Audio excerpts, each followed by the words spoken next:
Okay, I'm back, y'all. Sorry about that. My broadcast got interrupted because there were helicopters, I guess, flying over. And when they started flying over, then that's when it said that my broadcast had been paused or I had to basically restart my broadcast. But anyway, so what I was saying was that, yeah, there was a time when I moved to Atlanta in 2011 for the second time, actually. And yeah, the struggle was real then, too. There was times where I was out there panhandling, hustling, asking people for money.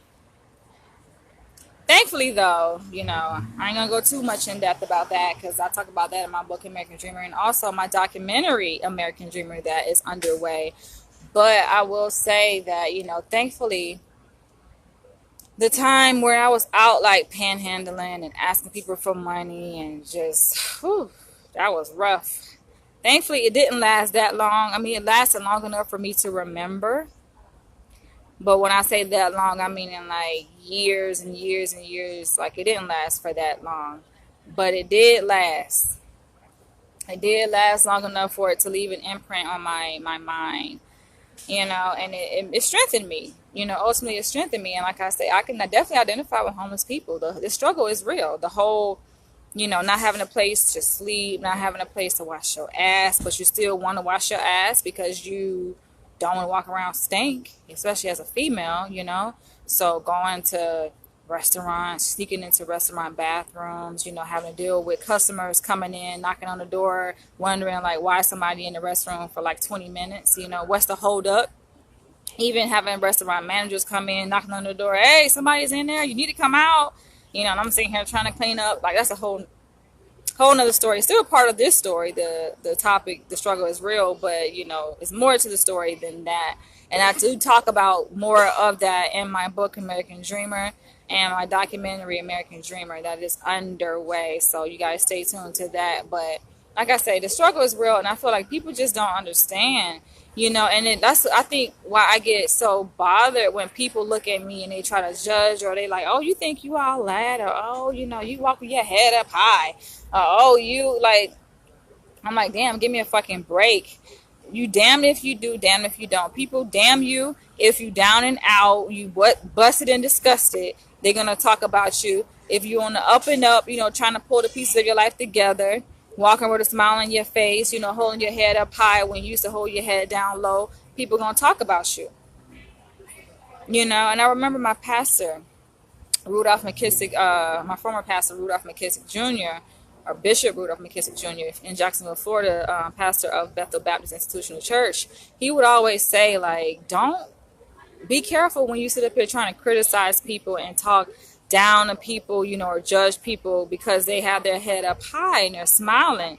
Because you don't know how long they've been walking with their head held down low. You don't know, So everybody, of course, has a story.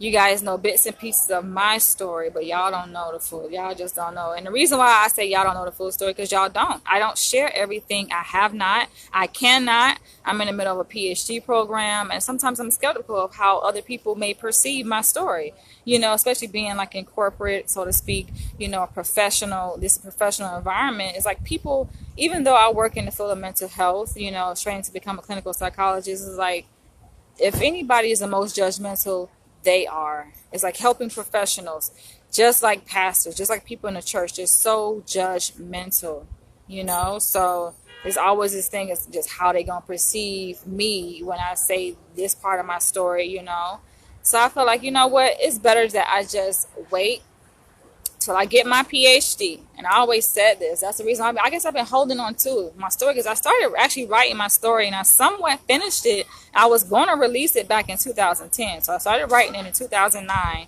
And exactly 1 year later, I completed it, I think December 2010. And I had plans to release it, but I said, you know what? Nope. I ain't going to release it yet because I still have things I want to accomplish, including getting my PhD. At the time, it was getting my master's degree, but then I was like, no, I want to get my PhD. And I don't want me releasing my story to interfere with my ability to be able to get my PhD, because people just so judgmental. And granted, everybody got a story. It's like, I ain't the only one that got a story. I've seen her listen to some of my colleagues. hear them talk about the shit they've been through, and I'm just like, okay, well, thankfully I ain't been through that. You know, my story looks a certain kind of way, their story looks a certain kind of way. We all got stories, so there's no reason for nobody to really judge the next person on what they've been through, especially when it's their past. That is that person's past. That has nothing. I mean, of course it impacts my, you know, who I am today, and I feel like it made me a much stronger person. But in terms of using that to try to dictate and judge a person based on where they stand now, it's just like, no, you can't judge me. People try to place a finger on who I am. You will never be able to do that, because I don't let people inside my circle to be able to so-called place a finger on me and think they know who I am. I definitely know who I am, you know, but I'm just careful about who I let in my inner circle. And I talked about that in my previous video about no new friends. There's different reasons why I'm careful about who I invite into my inner circle. Just have to be. But on the line, back to the lines or the story of the struggle is real. It is real out here, y'all. And I will always have compassion for people who, you know, are struggling financially, you know, just the hood, just giving back to the hood. That my heart will always be there, because I'm like, I was there, and I feel like shit, I ain't too far removed from that. It ain't like I'm balling. It's not like I'm a millionaire. Shit, I don't own a home yet. I don't even own a car. You understand what I'm saying? I still take public transportation, so it ain't like I'm balling, you know. I ain't much different than the next motherfucker, how I look at it. It don't matter. Even when I do get millions and millions of dollars, I feel like I'm not gonna be no much different than nobody else. And I still want to be very much connected to the community and give back. I don't ever want to feel like I'm just all the way up here. I'm so much better than the next person. But you know what? I think that's pretty much what I had to say in this video. So I'm going to wrap this video up. I do have another video topic that was inspired by this conversation I had with one of my colleagues on white people coming to save us. It's like there's this, I don't know, this notion that black people just somehow think white people or the man is responsible or was responsible for coming to save us. And I feel like that ain't gonna happen. We gotta pull the energy and the strength from within ourselves to save our goddamn self. Nobody ain't coming to save us. They're not gonna do that. We gotta save our goddamn self. Yes, the system may be partly responsible for a lot of the issues that African Americans face, including poverty, you know. But at the end of the day, we are responsible for pulling ourselves out. But I hear helicopters going over, so you know what? That's my cue, because they interrupted my broadcast. So I'm going to have to end this video. I will catch you guys in the next video. Feel free to share your stories of survival from the struggle. And I feel like the struggle is always going to be here. We always is going to be struggling. You know?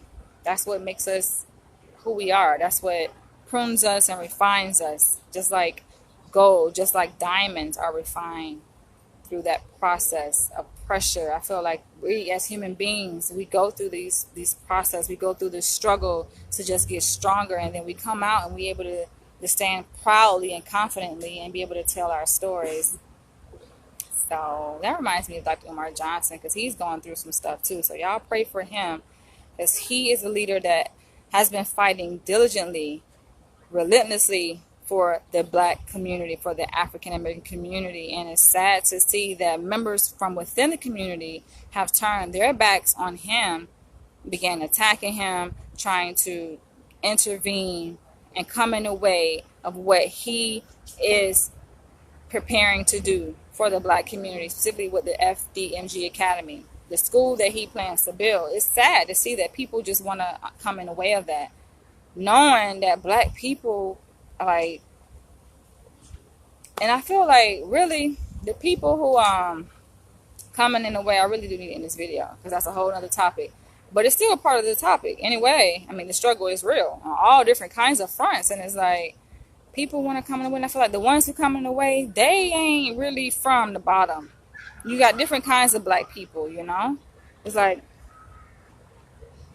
you got black people who like more middle class, like they don't know shit about the struggle. They ain't never step foot in the struggle. They don't know nothing about it. And so they quick to go and criticize and attack those who are from the struggle and those who come from the struggle and want to give back to the community, those who are still struggling. those other people who not, the black people who not from the struggle, they quick to go and try to attack us and make up all these lies and propaganda saying, oh, you're trying to steal the black community's money, you want to take from the black community, when that ain't even the case. If that was the case, this man would be rich. I don't even think he owned a home. You know, yes, he travels internationally, but that's with the money that he's earned through his lectures and other sources that he's, I mean, damn, y'all don't want the man to live. That's what bothers me so much. It's like we just hate on each other, don't want each other to survive. And then the moment you see a black person coming, crawling out of the struggle and trying to make their way somewhere in society, we got black members within the black community go trying to pull them down. That's what's happening. Just hating. But I feel like, no, if you really from the struggle, you ain't gonna do that because you know the pain, man. The struggle is something you cannot forget. You know what it feels like to be in the middle of the struggle. You know the pain. But anyway, I'm gonna go ahead and end on that note. Go ahead and share this video. Like I said, I'm gonna come back with the next video on about the whole idea of the white man coming to save us. That was initiated or inspired by a conversation I had with a colleague on this whole Black Student Union thing, and that's a whole nother video. I'm gonna come back, you guys. Probably not today. Maybe later this week I will come back, and I will catch you guys in the next one. Love you guys. Catch you guys later. Bye.